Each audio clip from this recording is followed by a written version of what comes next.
All right, ladies and gentlemen, welcome to Woodburn Accountants and Advisors webinar on the summary of the policies issued by the Chinese government during COVID-19.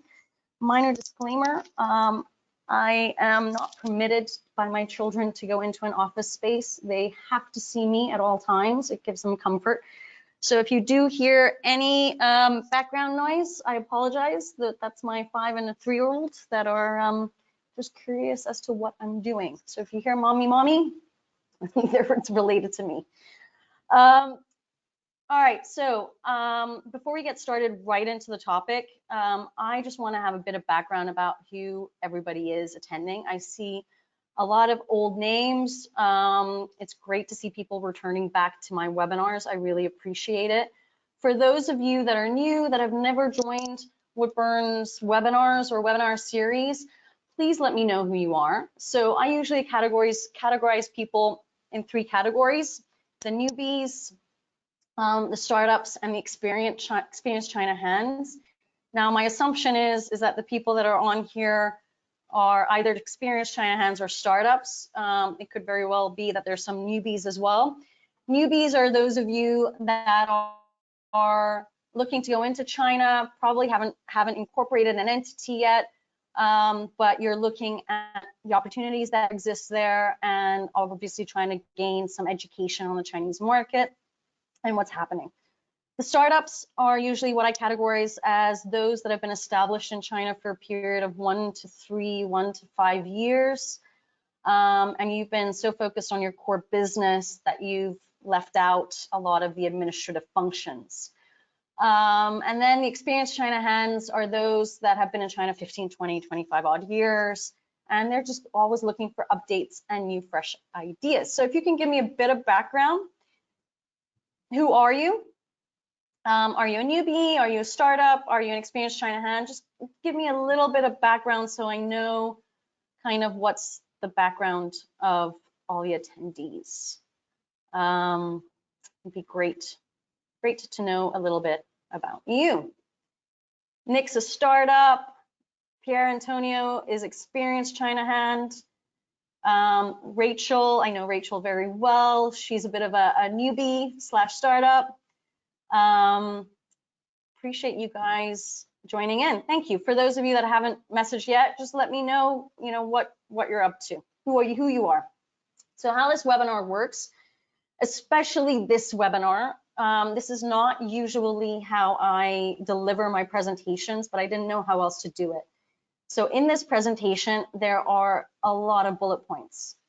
There's a lot of information. I have tried to provide a real summary from you from a tax perspective, an employment perspective, but also from an industry perspective as much as I can. So again, what I love to have are interactions.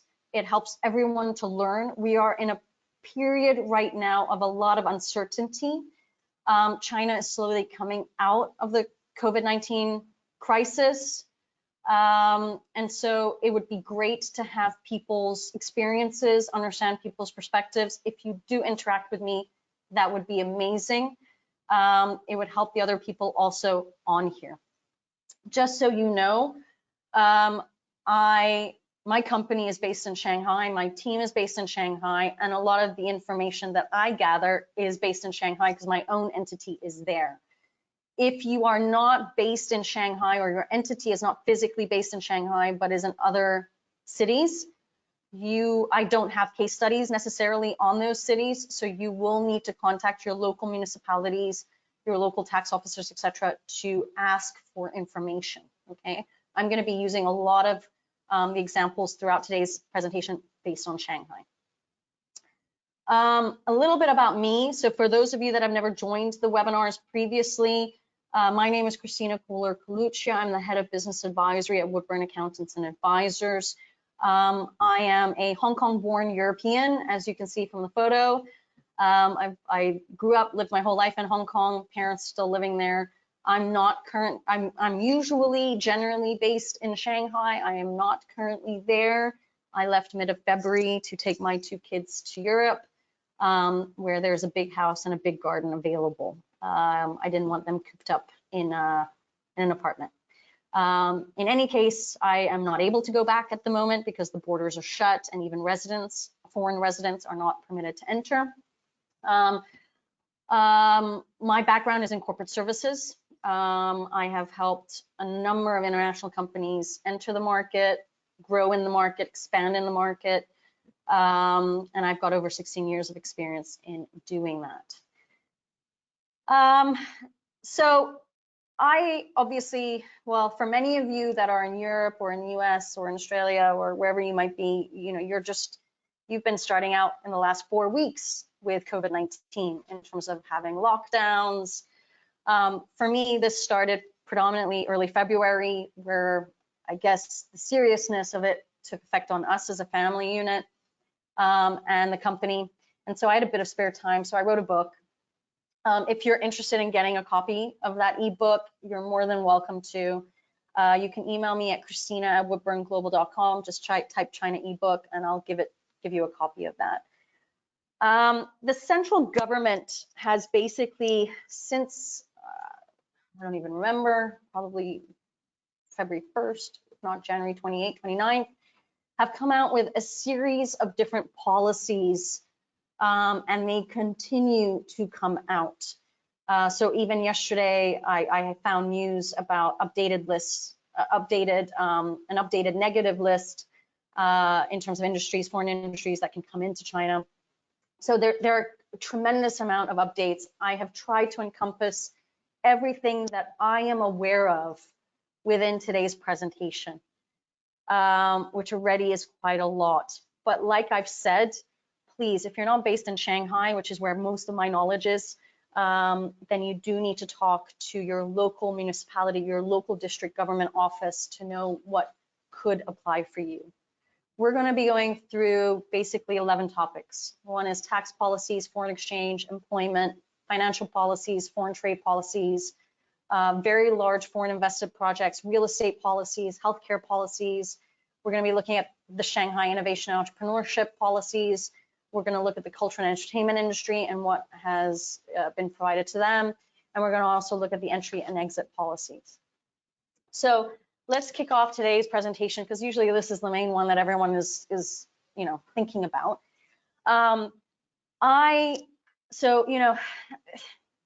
The Chinese government system, you cannot relate it to the Western systems. So furloughs, for example, that's actually a new terminology for me. I've just learned the definition of it, and I've understood in certain cases with clients that are in the US and the UK what it actually means and how it applies and how their government provides those incentives. There are a lot of things that the European governments are providing to companies. It's not like that in China. So you might come out of this presentation a little bit disappointed. If that's what you were looking for today. So when we look at tax policies, okay, I think the first thing to look at is that tax return filing deadlines for taxpayers or any withholding agents, they can be extended upon application. So in February and March, they were automatically extended. In April, that's not the case. You have to do an application if you do want to have an extension on that. Tax exemption and reduction. Now, this is where, again, a lot of companies are getting upset or disappointed that they can't apply for these things, because predominantly tax exemption or tax reduction is focused on industries that are supporting the COVID-19 prevention and treatment, as well as transportation. It is also affecting those that are making donations. So anything to do with COVID-19, which means any form of medical equipment, transportation, donations, in that scenario, you are able to get favorable tax treatments. And it's a variety of different tax treatments that I will explain on the next slides. For enterprises that have been severely affected, and we know that the top three are transportation, tourism, and hotels, they are allowed to carry their losses that they've incurred in 2020 for up to 8 years.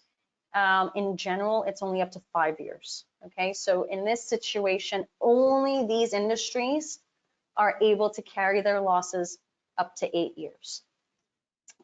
Furthermore, and I will also highlight this on other slides, but there will be a lot of repetition here as well, so just keep that in mind. In Shanghai, there is the local council of promotion of international trade, where they will release certificates for force majeure to companies that have been affected by the outbreak. Okay, so if you have been in trade agreements where you've just not been able to trade on time, and you're getting a lot of pressure, you can actually go to the Shanghai Local Council for the Promotion of International Trade. They will issue a force majeure factual certificate so that you can be exempted from the contractual obligations, and you can show this to the parties that you've contracted with. It's a great little service. It adds recognition of the contracts that you're signing and the issues that are occurring with international trade.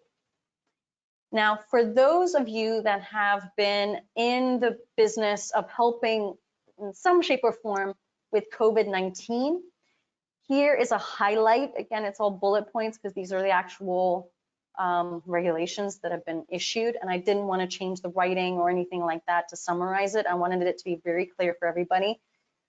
These are the actual exemptions and reductions that you get from either profits tax, VAT, VAT refund, or customs. Okay, so I'm not going to, I don't want to, I hate to read things off. Everyone is going to be getting a copy of this presentation so you can actually look at all these items in greater detail. Again, this only applies, this slide will only apply to those of you that have been involved in the COVID-19 prevention, transportation, treatment, whatever it might be, manufacture, etc., of items that have been utilized during the COVID-19 crisis or are still being utilized. Now, what will maybe apply to many of you, if you are a small scale enterprise, so not a general VAT taxpayer, if you are a small scale VAT payer, then between the period of March 1st and May 31st, so for the tax months of March, April, May, you will get a VAT reduction where originally the rate is at 3%, it will be reduced to 1%. If you have not known that, then you definitely need to go and speak to your tax officer about this, because we're now mid-April, and if you haven't applied that in March, you have the ability to apply that for March, okay? So definitely go and talk to your tax officers about this. Again, I went into a little bit more detail about how the calculation would look like to calculate your taxable sales revenue, okay, with this new 1% levy rate. Now, whether this will be extended or not, I cannot tell you. My presumption is that because it is already different from province to province, as you can see here, I wrote that in Hubei province, it is completely exempt of VAT for any transactions. And all the other provinces, it's a reduction from 3% to 1%. I do not know whether this will be extended. Your tax officer should let you know this. It is critical that you have open communication with all government officers. Do not be shy to ask, okay? So keep this in mind from this slide. It does not apply to it does not apply to companies that have the status of general VAT taxpayer. It is for companies that have the status as a small scale enterprise, okay, small scale taxpayer, all right? For those of you that are exporting, all right, there has been an announcement that there will be an increase of export VAT refund rates on over 1,084 products. And it's increased to 13% for that category, and for another 380 products, it's increased to 9%. So again, if you are exporting from China, it is critical that you have communication with your tax officer about whether new refund rates are applicable to you. Just please have these open discussions with them. Do not be shy about this. The State Administration of Foreign Exchange have also come out with new policies, okay? Now, something that you may not have known is that in China, a lot of things have to be done manually or in person. So in relation to tax issues, anytime that there was a cross-border transfer, all the applications had to be done in person, whether it was with the tax bureau, the bank, or the State Administration of Foreign Exchange. Now, pretty much every bureau has gone online. It's phenomenal, and my sincere hope is that this will remain because it has truly facilitated and sped up processes. So the State Administration of Foreign Exchange has established a green channel for foreign exchange, very simply for foreign exchange. What this basically means is that if you are making any settlements or payments that are cross-border, you don't have to submit documents in advance. But again, talk with your bank, your tax bureau, and the State Administration of Foreign Exchange that this will apply to you, okay? These regulations that are being issued are very case specific, and what I'm noticing is that it does not always apply to the small guys, all right? So definitely have that open communication. There is no longer limitation on foreign debt borrowing. In addition to that, what this basically means is that for companies that have designated a registered capital amount, they have utilized all of that registered capital, they are able now to bring in, without any form of application, the foreign debt, which is the difference between the registered capital and the total investment, into the country to help facilitate any form of financing, okay? Previously, it was usually an 8-week process to get the ability to utilize those funds. They are completely removing that system so that you can transfer the money. You might have an obstacle at the bank part, which is again why you need to have an open communication with your bank officer to make sure that they release those funds, okay?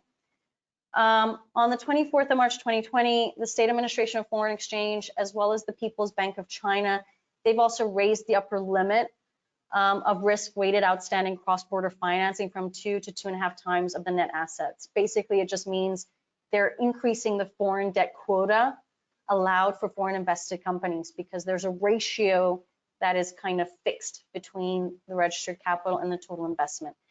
Predominantly, what this is telling you is that it is much easier to bring in foreign capital than ever before. So either bringing in your registered capital or either bringing in your foreign debt, you can do that ASAP if it's going to help you with your financing. I've had even some clients who haven't even thought of that to utilize their foreign debt. Many have been in complete panic or crisis mode that they haven't, thought of all the options that are available to them. So keep that in mind. Employment policies. Now, this has been a very depressing discussion over the last 2 months. So first of all, employment agreements. If you have had any employees that have contracted COVID-19, you do not have the ability to touch those employment contracts, to terminate those employment agreements. You will be continuing to pay those people's salaries. In terms of salary, the government is obviously, and we can understand that, they are obviously trying to discourage employers to lay off employees during the COVID-19 period. I read an article 2-3 days ago that Hisense, it's a very large Chinese consumer brand, they are going to be laying off over 10,000 employees in China. The government is discouraging this, obviously. We are now into April, crisis began end of January. There are just some companies that can't afford it any longer. What a lot of my clients have been doing in the SME sector is that they have started off with a phase 1 where they have adjusted, or to put it more clear and transparent, decreased the base salary of employees, some up to 50, 60%, based on the actual current situation. Many of my clients, once they get out of the panic, when they got out of the panic mode, they realized that there will potentially be a boom at some point in time, either at the end of 2020 or early 2021, that ideally they don't want to get rid of their employees because it just means they'll have to rehire or find, recruit new people. This is where obviously there's a big difference between the Western system and the Chinese. There is no furlough, all right? It's either decreasing employee salaries or laying them off. Now, I just came across a statistic that I do want to highlight here. In Q1 2020, there were over 460,000 companies that permanently shut down in China. And there are an outstanding number of bankruptcies that are being filed on a daily basis, to the point now where even the government is not accepting any bankruptcy applications. They are truly trying to encourage creditors to just ride this out as much as they possibly can. It is a very difficult situation for everyone. It is not like in the Western world where the Chinese government is providing salary subsidies. This does not exist there. And this is obviously where there's a lot of disappointment about that. So there are two solutions. One either is laying off employees, and the other is actually having a discussion with them about decreasing their base salaries, which ultimately then decreases their social insurance, where there is a subsidy being offered. So in Hubei province, obviously, there is no social insurance and housing fund being paid whatsoever. However, in other cities, there are different rules and policies. Here, I've highlighted what we have been requested to do. So February, March, and April, we are getting or being provided a 50% decrease in the employer's part of the pension, unemployment, and injury insurance. And between February to June, we are also being provided with a 50% decrease on the medical insurance. Now, the biggest question is whether this will continue to be applied, will be extended. I have not received that information as of yet. We will see in May whether, at least for the pension, unemployment, and injury insurance, we will get an extension or not. It is important to mention here that there are subsidies being offered, or not subsidies, incentives that are being offered to companies that are not laying off employees. So the first incentive that is being offered is a refund of up to 100% of the previous year's unemployment insurance premiums paid by the employer and the employee. This is so long as there are no layoffs. It's also unclear to me at what point that refund will happen. So my suggestion is to go talk to the Labor Bureau and discuss when this could apply to you. You will need to show proof that there have been no layoffs. In addition to that, if people are hiring, and in particular, if they're hiring college graduates with full-time employment contracts that are over 1 year long, they will also be offered one-off employment incentive, basically cash payout. I am not familiar to the amounts. This is an application. I'm guessing that it will depend on how many of those graduates you hire and what will be then provided to you. Ultimately, what the government is trying to do is make sure that people aren't laid off, which is obviously something that's very difficult to do. The bigger companies have started doing it. As I mentioned, I used Hisense as a case where they're going to be laying off about 10,000 employees. Very, very sad times. But just to emphasize here, there is no such thing as a furlough in China. I've been getting that asked quite a lot. Now, there are local governments that are providing additional subsidies, okay?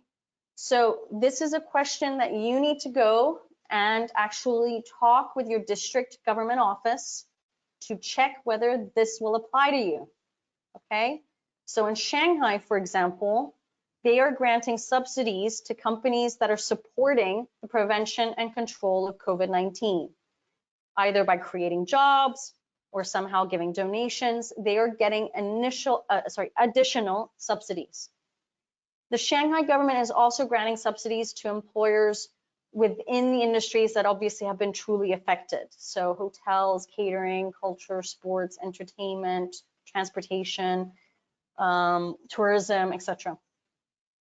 So again, if you are in any of those sectors, talk to your local district government office to see whether you can apply for certain subsidies.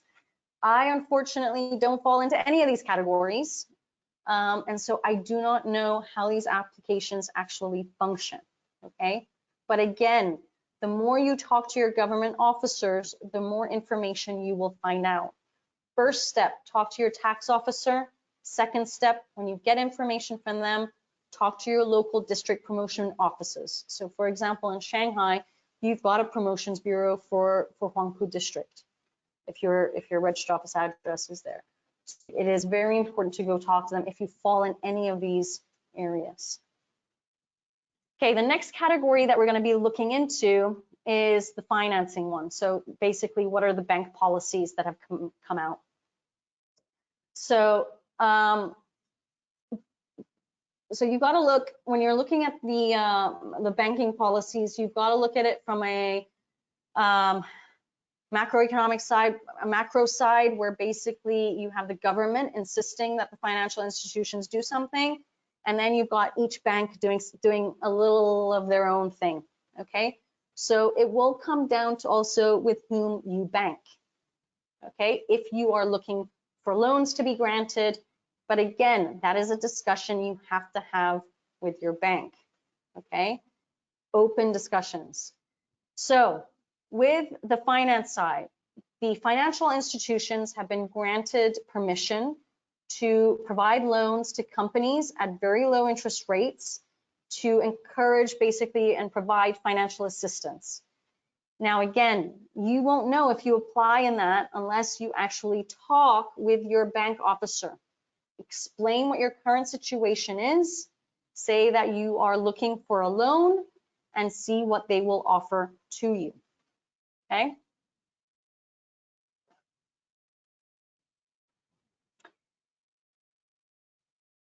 Oops, sorry, I missed a slide. In terms of the Shanghai bank and financing arena, and again, this is where I've got the most information, the Shanghai Banking Authority has announced that there will be a reduction of financing guarantee rates. The city has also encouraged all banks to renew loans that are due before June 30th. They've also extended payments to customers that are having difficult times to repay loans. They've also reduced the reloan guarantee rate, and they've waived the insurance fees. And the Shanghai Municipal Commission of Commerce has also requested that the banking institutions focus on meeting the needs of the core foreign trade enterprises. And I hate when I read sentences like this, because it just tells me that they're focusing on the big guys, not necessarily the small, medium-sized companies.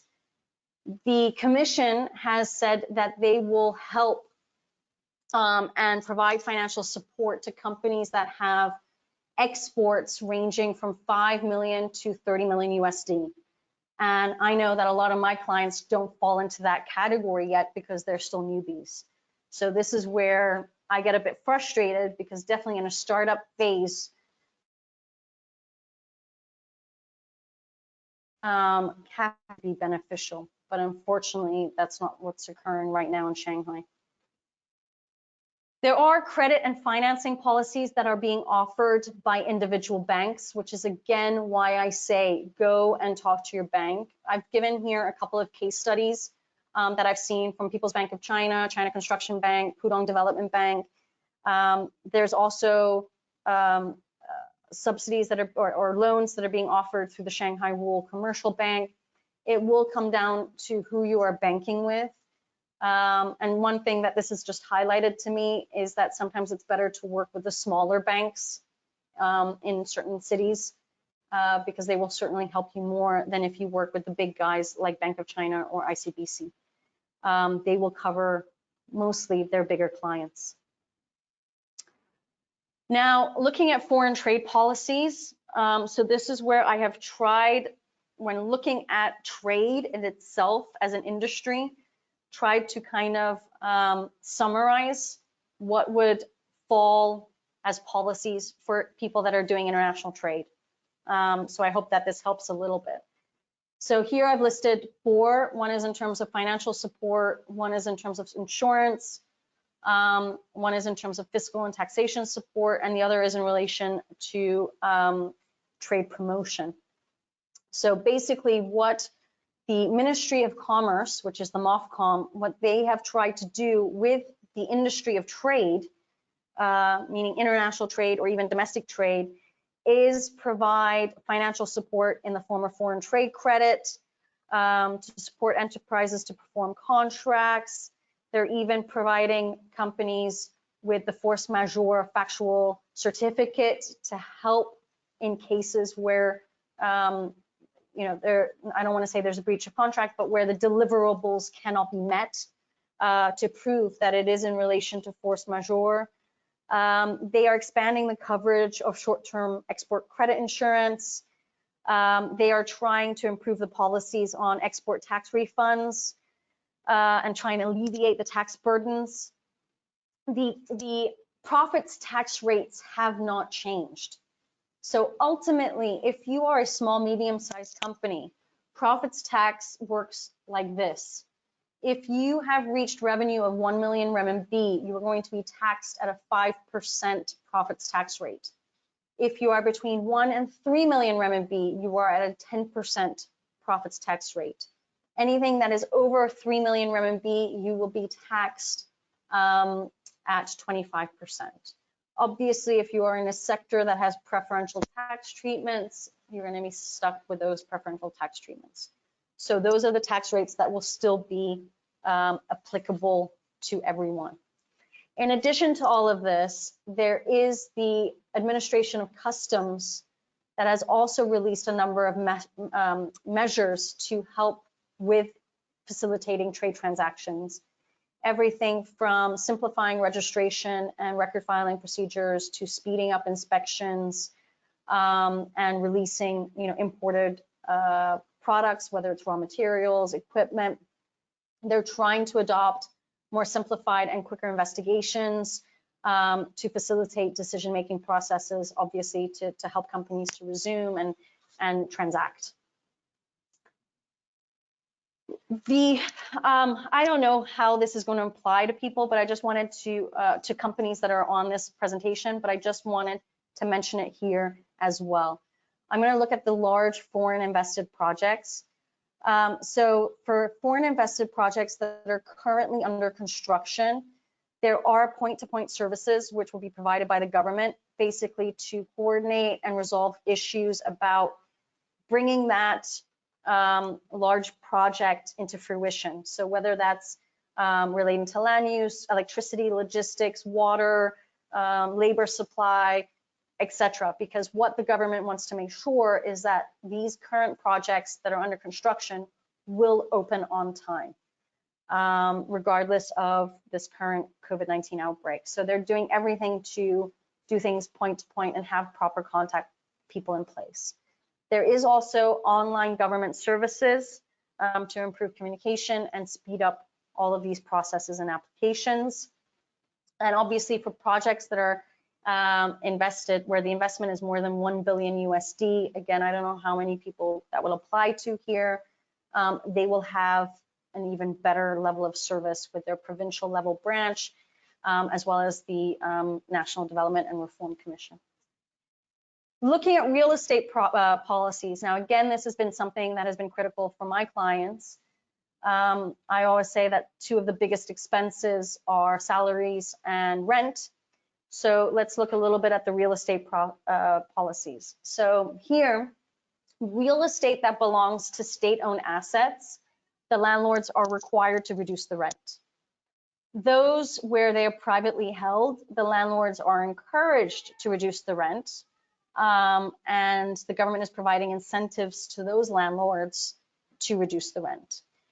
Now, if you are locating your business in a business center, my experience so far has basically been that there is no rent decrease. If you are located in a commercial building, depending on whether it's a state-owned asset or whether it's being privately held, you will get a reduced rent. I have had discussions with friends where some of them have been so frustrated because they're only getting reductions for very limited time frames, some even just for 1 month. So it is a matter of negotiation. Nobody is going to be there to support you in terms of what will be the reduced rent and for how long you will be able to benefit from that reduced rent. It's a very difficult situation at the moment. I have one client who unfortunately had the idea that he was going to be expanding within the next few years. Unfortunately, that has been put all on hold, and he's actually trying to look for tenants to occupy a third of his space to help him with the rental amounts. So I have friends in a variety of different situations. I have clients that are in a variety of different situations in terms of negotiating on the rental amounts. But if you're not aware of this, you should be aware that you have the ability to negotiate. So I have had clients who weren't even aware of this. You should proactively go to your landlord and say, what can they offer you and whether it can be backdated to February and March as well. And then also negotiate the length of time. I would negotiate all the way up to August if I could, and see what that would bring. Be firm on this. You can definitely threaten moving out if you wished. Obviously, if you have spent a lot on renovation and decoration and furniture and assets, it would be a pity to do that. But try and negotiate as hard as you can.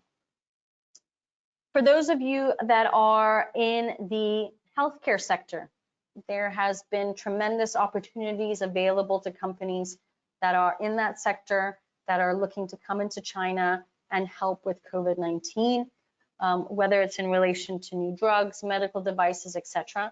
What the government has done is that they've created a green channel for companies that are in that sector to handle application processes for their incorporations.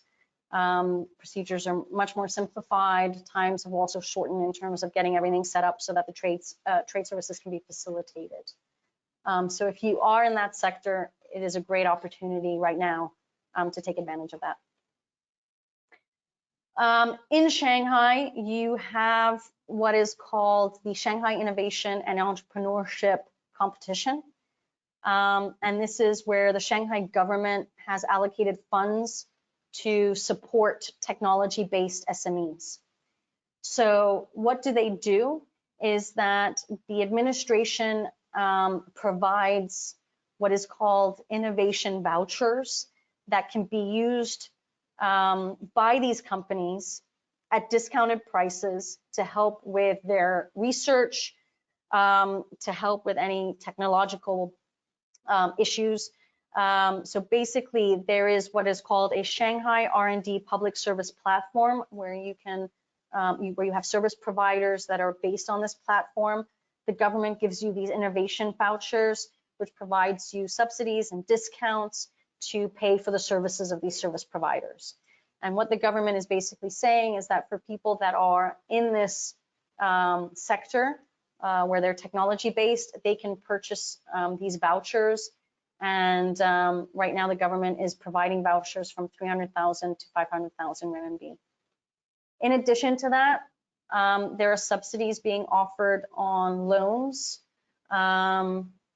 and also an increase on insurance premiums for companies that are engaged in the epidemic. So keep that in mind if you are in the technology space and you are based in Shanghai. Think about the Shanghai Innovation Entrepreneurship Competition. Then you've got the cultural and entertainment industry. And what's interesting here in Shanghai is that for those companies that are based in that sector, so it's companies, for example, that are in the entertainment, theater, museums, culture, etc. Basically, for them, their advertising revenue is exempted from taxes, meaning that the 3% VAT is not applicable. They're completely exempt from the VAT. Entry and exit policies. So, well, I assume everyone knows, but as of Saturday, March 28th, no foreigner can enter China, even if they have a valid residence visa. The only people that can enter are diplomats, officials, anybody that's on transportation, cruise or whatever, they can enter. So for me, for example, right now I'm stuck. I can't go back home. I'm stuck.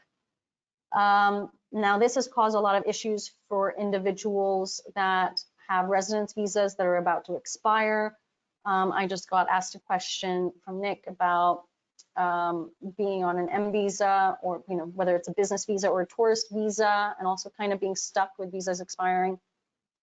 There is a hotline. So in Shanghai, there is a hotline that you can call where they have perfect English speakers who can guide and help you with your specific case.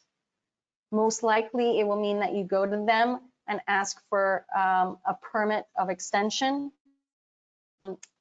There are so many angles to this, it's very difficult to explain. But first of all, they have to see your current situation. They need to grant whether you will be able to have an extension or not. In addition to that, they will analyze, if you do want to leave the country, where you're going to go to and what are the immigration policies in that country. So I'm giving you very general information because really it is a case-by-case story. But if you do want to have the number of the hotline in Shanghai, I'll be more than happy to give it to you. I don't have it on the top of my head. I did a presentation in February on it where I had all the details. So I'll check that up as soon as I'm off of here. But if you do want the details of that, put it into the question section and I can email it to you a little later. So what's the conclusion? So probably I didn't touch on a lot of things. Like I said, yesterday there was suddenly news that they have actually reduced the negative list as well. There's so much happening right now in terms of new regulations that are popping up or policies that are popping up that even as a corporate service provider, it's very difficult to follow. I'm very encouraged by what the Chinese government has done. I am at the same time disappointed that many of the policies don't apply to small, medium-sized companies. I am also disappointed that they're not helping more with the whole employment situation, where there's only two choices actually available to companies in terms of either laying off or having negotiations with the staff and providing reduced salaries. But other than that, I am encouraged by what, at least in Shanghai, the government has been doing to promote investment, to try and encourage foreigners to come to China. They're trying to put everything online to facilitate less face-to-face meetings. Having said that, I know in Shanghai that a lot of people are meeting now face-to-face, although they're still trying to practice more social distancing. So, I am encouraged. At the same time, I have been also disappointed. The only thing I can say for those of you that are looking to invest into China right now, I'll probably base it on the three categories. So for those of you that are newbies, if China is a market that you're looking to get into, my recommendation would really to be focus on that right now.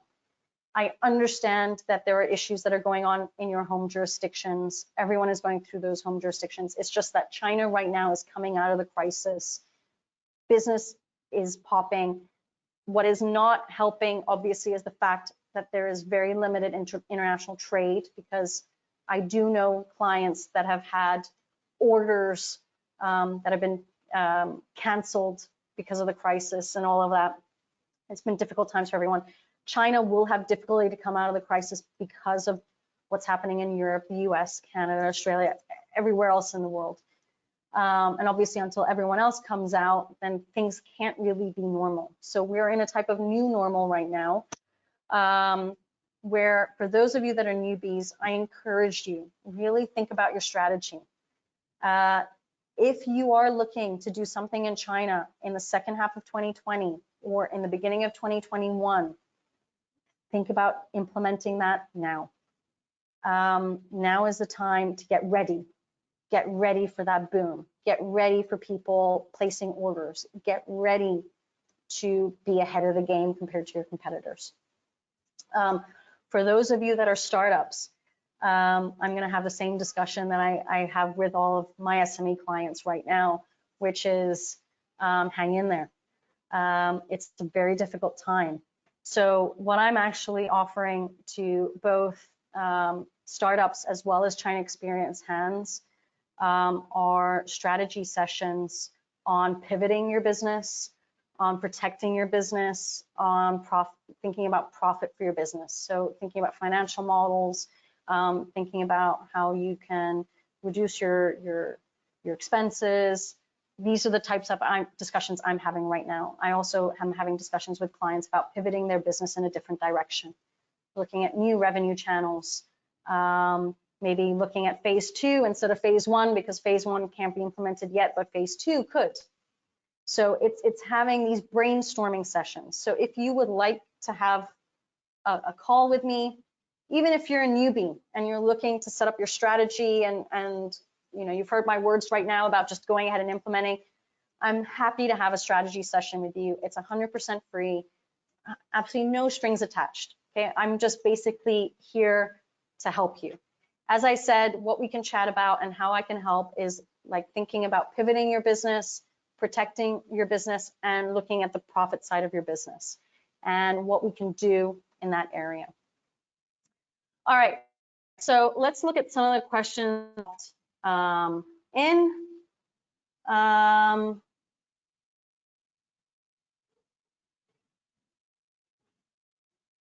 So Philippa asked a question about, does the rent reduction also apply to warehouse space? Rent reduction applies to anything. It applies to manufacturing space, it applies to warehouse space, it can also apply to commercial space, it can apply to retail space. It is a matter of just going to your landlord and having that discussion. So definitely, Philippa, if you are leasing warehouse space, go and talk to your landlord and have that discussion. All I can say is that these are desperate times, not only for the landlords. I think they're not looking to lose tenants right now. So, you know, you may have some leverage. There will have to be a compromise on both sides. I think it's unfair to ask for a rent reduction for just 1 month. I think looking at the times we're in, I would, you know, my expectation would be to have a rent reduction from February at least to June. I mean, but I would start off June to August and have those discussions. I hope that helps, Philippa. Douglas, your question is on how is a small scale VAT payer defined?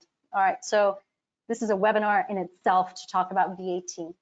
But to make it very, very short, generally speaking, when you are trading in either products or services in China, you go to the tax bureau and you apply for a status. If your transaction volume is quite large, so predominantly when you're trading, I would recommend clients to be in a general VAT taxpayer status because then they get the full VAT input deducted. As a small scale taxpayer, this is usually for service-oriented companies where they don't necessarily get all of the input VAT deducted. That's my simplest explanation of it. I hope that helps. Nick was asking about does a small business at 6% rate get a similar discount? So when you're looking at the small scale VAT payer, the 6% rate that's usually at service companies, it does not apply to them because the 6% rate is for general VAT taxpayers. So 6% is for service, 17% is for products. In both of those, you're a general VAT taxpayer. Douglas, Nick, I hope I answered that question for you. So Douglas mentioned also another question. How does a company establish qualification for tax exemption deduction due to involvement with the COVID-19 mitigation? Very simply, you go to your tax officer and you apply. So you need to prove that you have been involved with COVID-19.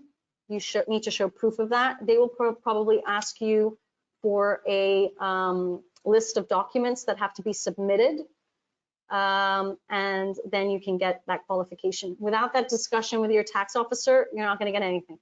It's an application with your tax bureau.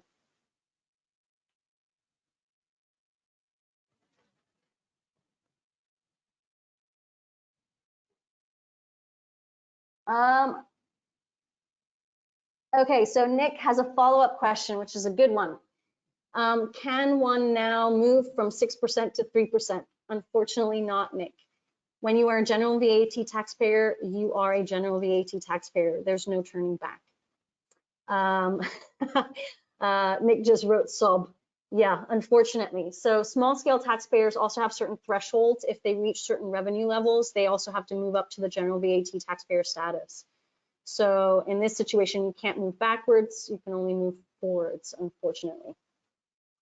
Daniel, you wrote a question about, do you expect any large scale stimulus programs in China like we see in the EU, US, or in China at the aftermath of the financial crisis in 2008, 2009? So Daniel, that's a very good question. I don't know if I'm enjoying, but I'm seeing this constantly whenever there's a policy that's issued. I'm always seeing at the end that there will be policies that are issued. So I can't answer you right now. I don't know what to expect. I don't know what more the government can give, and I don't also know to whom the government is going to give that. Generally, my clients are small, medium-sized companies in China. I work a lot with the startups, and I also have quite a few China experienced hands that I continue to work with. I don't necessarily see my clients or myself getting anything. Like I said, I've been very disappointed since February that I haven't gotten very much. I mean, it's great to have a social insurance deduction, but if you look at the total figure that I've been saving, it's not been a lot. Same as my clients. What I'm seeing a lot is that policies are being issued, and then the last conclusion comment is there will be more policies and incentives that are being provided. I just haven't seen anything so far.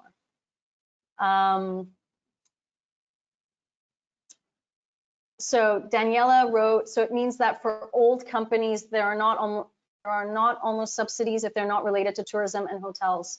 That would be correct.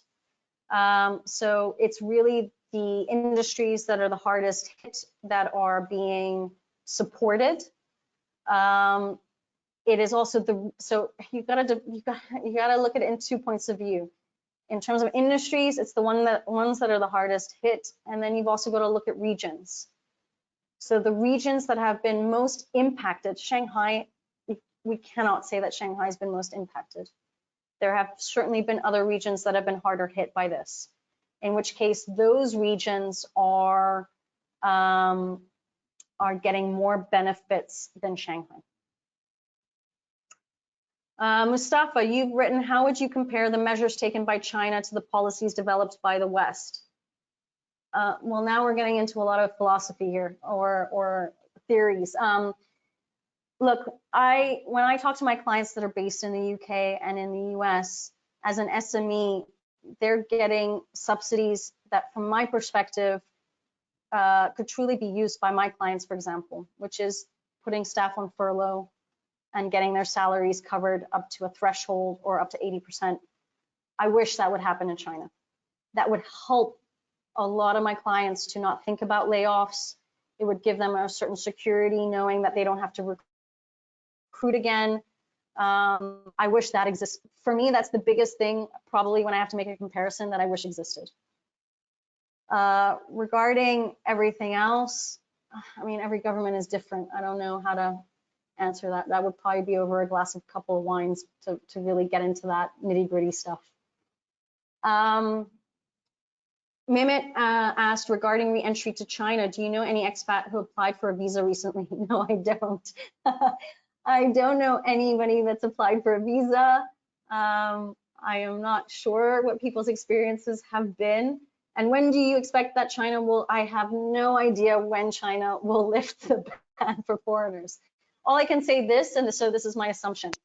Last week, Thursday, Shanghai came out with the news that for public schools, April 27th or 28th, whatever it is, that Monday, I think the 27th, the equivalent of the 2 exam years. So if you know the British system, which is what I know, you know, the Form 5 where you do GCSEs and the Upper 6 where you do A levels, those 2 years are going to go back first, because exams are confirmed to take place July 9 to 11th or something like that. So that's the first step in Shanghai. Nothing's been announced in other cities as far as I'm aware. I only have the announcement for Shanghai. Then there will be the May holiday, which will be May 1st to 3rd, at which point there should be another announcement whether middle school and high schoolers will go back to school, I think May 5th or May 6th. And then we'll see. No announcement has been made about primary school or kindergartners. Schools are going to start opening up. The international schools should start opening up. And you've got to imagine there are a lot of teachers that are not back in China yet, or not back in Shanghai yet, although some are. And as a consequence to that, there are also families that are not back yet. Yesterday, I was on a webinar where I actually heard that 50% of a lot of managers, foreign managers, are not even in China yet, have not come back. They've been stuck in Europe with their families. So I think everything will relate to the opening of the schools. That's my assumption, is if the international schools are going to start opening their doors, which they will only be allowed to do with government authorization, then the ban has to be lifted for foreigners to come out. That, again, my assumption. It just, for me, makes sense. Whether that will actually happen, I don't know. So Jihong asked a question, is it risky to establish a credit account with a foreign invested company at the moment? I don't know what you mean by risky, but without asking, how do you know? So, you know, the issue is if you don't talk to your providers, you won't know. If you don't talk to the bank, if you don't talk to your tax officer, you won't know. Everything is being very case specific in this period of time. So you need to have an open dialogue about your company with the various government offices to understand exactly the position that you are in. You need to talk with your bank, you need to talk with your tax officer, you need to talk with a variety of people. It's very, I don't want to, Jiyoung, I just don't want to generalize because it is extremely case specific. That was the last question that came in. I appreciate you guys interacting, by the way. Thank you very much. If there was anything that I missed out on, oh, so Rachel, sorry, I missed your question, Rachel. Oh, and also Pierre, sorry, there were a couple of questions that I missed out on. If you still have time, I'll answer them now. Rachel was saying, we employ through a third party in China. Should we discuss with the third party regarding social insurance discounts? Yes, you should. Absolutely. First of all, you should ask the question, are they doing it? Have they done it? First question you should be asking. Definitely discuss with them about that to make sure it's actually being done. Impact what you are paying them for the salaries. Pierre Antonio, you mentioned what a company can do if an employee hasn't returned to work. Oh, that's a very tricky situation right there. I guess it depends on the reason why they haven't returned to work, and whether you have provided deadlines or not. Yesterday, I was on a really interesting webinar with 2 other speakers, and one speaker was highlighting that when she asked her team to come back to the office, so, you know, I'm going to make an estimate here. She said, you know, around 30–40% they voluntarily came. And it was a bit of a shock to me because the other 70%, it wasn't a reason because of childcare or that they had to take care of their parents. It was just that they were really scared to leave their home. So what she did was she devised an incentive plan where she paid a very small bonus to those that actually did show up in the office. What she also noticed as they were coming back to the office was that many of them were lethargic and were not focusing on work, which obviously, you know, from a psychological point of view, I can completely understand. So she also, I don't want to say threatened, and threatened is a very strong word, but she really tried to have a team meeting in place where she motivated and incentivized them to get their acts together. That, you know, it's back to business, and you know, they're back to business. And if people don't pick up the pace, then obviously you look at the employee handbook and you have to threaten. So, you know, if this employee hasn't returned to work, my first question would be why? You know, what's the ultimate reason behind that? And the second thing is, if you have an employee handbook, that should be your guide to see what you can do in relation to them, whether it's a warning letter, sending out 3 warning letters, and then that guarantees termination. Jihong, you also wrote a question about are foreign invested food processing companies supported by the Chinese government at the moment? I have not heard anything about food processing companies being supported by the government. The food sector is obviously critical because you need supermarkets to run. Food service deliveries have been extremely important. And I do know that supermarkets, food delivery companies, they've all been supported through VAT tax exemptions. Whether the actual manufacturing facilities for food have been supported, I'm not familiar with that, Jihong. But that's a very good question. So far in the policies, that's not what I've read.